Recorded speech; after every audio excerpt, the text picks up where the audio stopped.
So, students, today we are going to study about the changes that were brought about by the Britishers after the Great Revolt of 1857, the reorganization of British Empire in India. The British sought to bring about changes so that no such revolt again happens against them. So they will take various measures, bring new strategies to avoid any such revolt from happening in future. First of all, we are going to talk about the changes in the governance system. So what were the changes brought about in the governance system after the revolt of 1857? An act was passed in 1858, the Act of 1858. In August, it abolished the English East India Company. The Act of 1858 it transferred all the administrative power to the British Crown, that is the Queen of England. The British Parliament will now govern India. The English East India Company will no more have any administrative authority in India. All the administrative governing power was now transferred to the British Crown, that is the British Parliament and the Queen of England. According to the Act of 1858, some other changes were also brought about. A British cabinet minister, he was appointed as the Secretary of the State to manage the affairs in India. So we see the governance is passed from English East India Company to the British Crown. A Secretary of State is appointed who will be managing the affairs in India. He'll be managing all the affairs and reporting all the things, activities, policies that he will bring about in India to the British Parliament, to the British Crown. So we see that British Cabinet Ministry, he was appointed as the Secretary of the State. Then India Council was formed, which was an advisory body which would assist the Secretary of the State. So the Secretary of the State will manage all the affairs in India and he'll be assisted by this advisory body which was the India Council. The Secretary of State was responsible to the British government, that is he will be reporting to the British government all the steps that he will be taking in India. Then the Viceroy was appointed who will be responsible to the Secretary of State and he had to report to him. So earlier there was this position of Governor General. Now that position was referred to as Viceroy. So a new designation, as you may say, Viceroy came up who will be reporting to the Secretary of State. The Executive Council, Legislative Council was appointed to assist the Governor General. Governor General, that is now the Viceroy. Before 1857, the Governor General term was used. After this coming of this Act of 1858, Viceroy was the term used for them. And so we see that this Viceroy, he will be assisting the Secretary of State, and Viceroy, he will be helped or assisted by an Executive Council and a Legislative Council in making policies and changes to manage the affairs of the country. And Lord Canning, he became the first Viceroy of India after the revolt. So we see the new post comes up, new position, new title comes up of Viceroy, and Lord Canning becomes the first Viceroy of India after this revolt of 1857.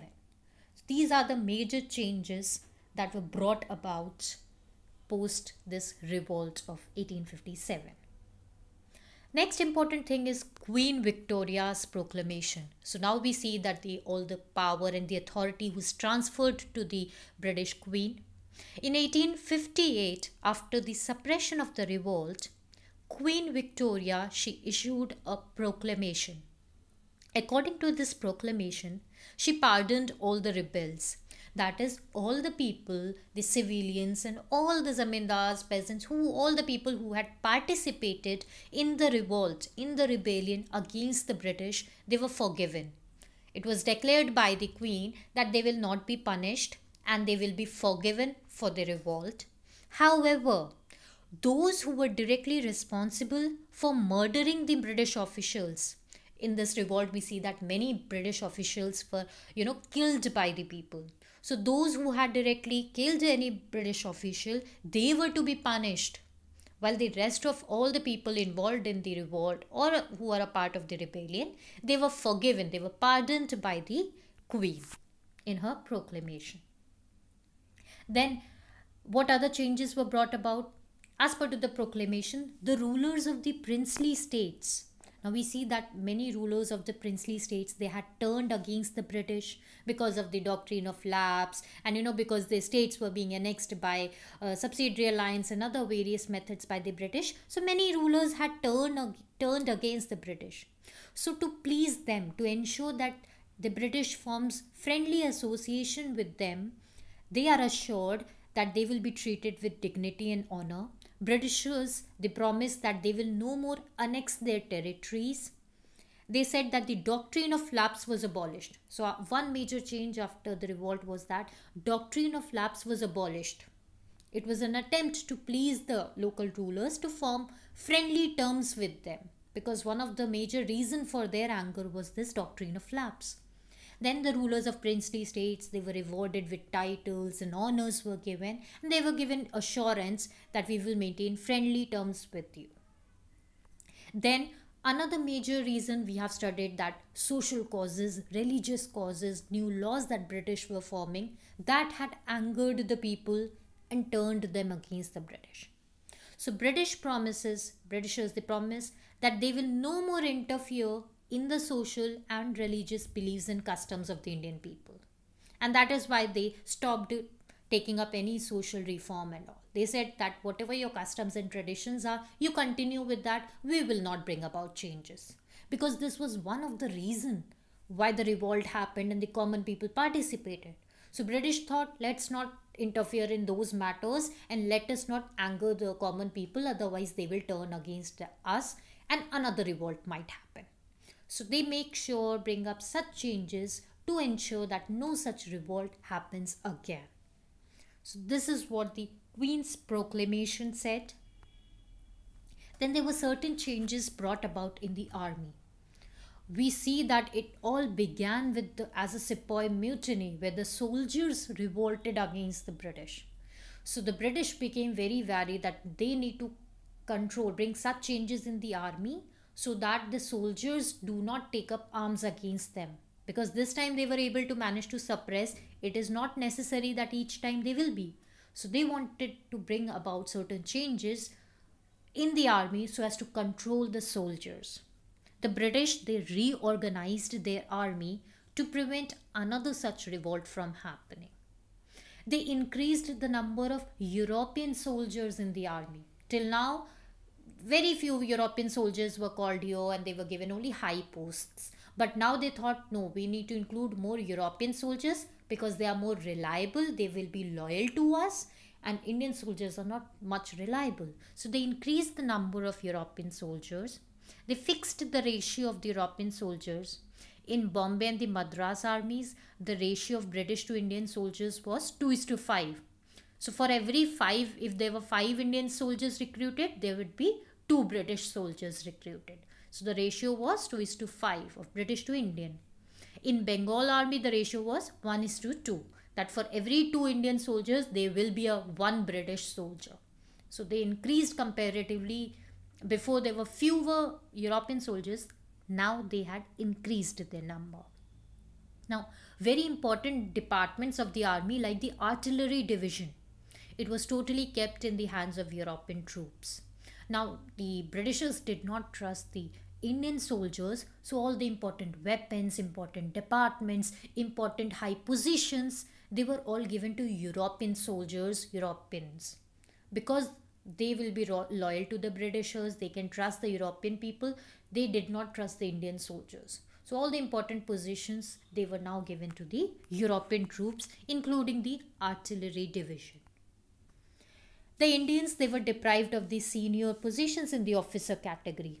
Again, we see that all the important position, they were not given to Indians, because they thought that if high position is given to Indian soldier, they can easily turn the other junior level soldiers against the Britishers and again break out in some rebellion. So it is important to hold the important position by the Britishers so that they can keep control over the Indian soldiers. Then there were the special forces like the Gurkha regiment, the Sikhs, the Pathans, which had helped the British, which were on the side of the British, which helped in suppressing this 1857 uprising. They were declared as the martial races.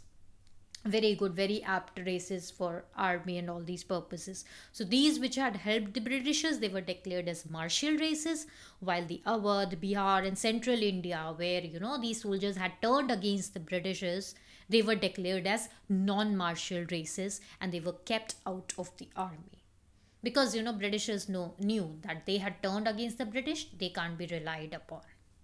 Then another strategy that Britishers came up with: regional, caste, religious loyalties, you could say discriminations were encouraged.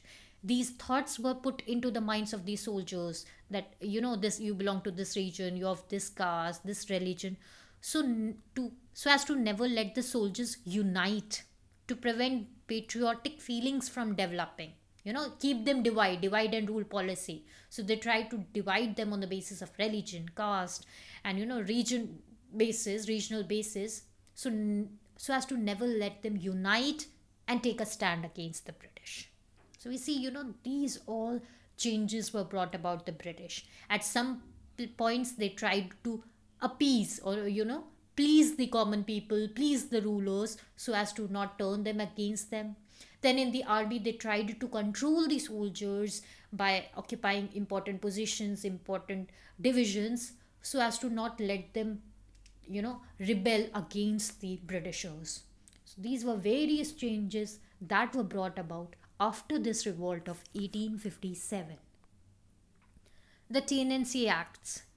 The Bengal Tenancy Act of 1859. So this Bengal Tenancy Act was passed in 1859, introduced by the Britishers. As per to this act, any peasant who had occupied the land, that is, who had been working on the land for 12 years, he was given tenancy rights now, and he could not be evicted by his landlord.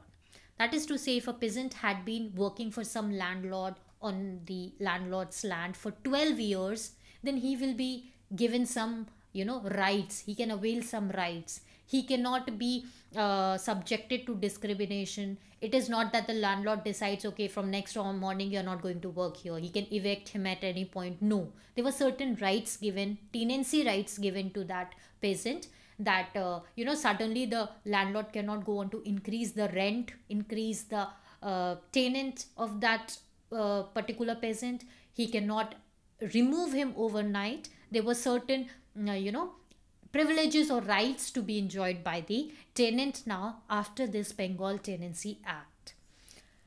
In Awadh and Punjab, this Tenancy Act was introduced by Lord Lawrence. Lord Lawrence was, another viceroy who came after Lord Canning.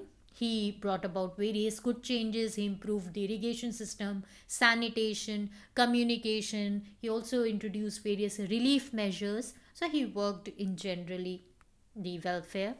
Then Lord Mayo, who came later, he reduced wasteful expenditure, and eventually a lot of improvements were also brought about in communications, road, railways, sanitation. Good schooling system was set up. So various positive changes also happened. So this is the most important topic, very important topic, the 1857 revolt.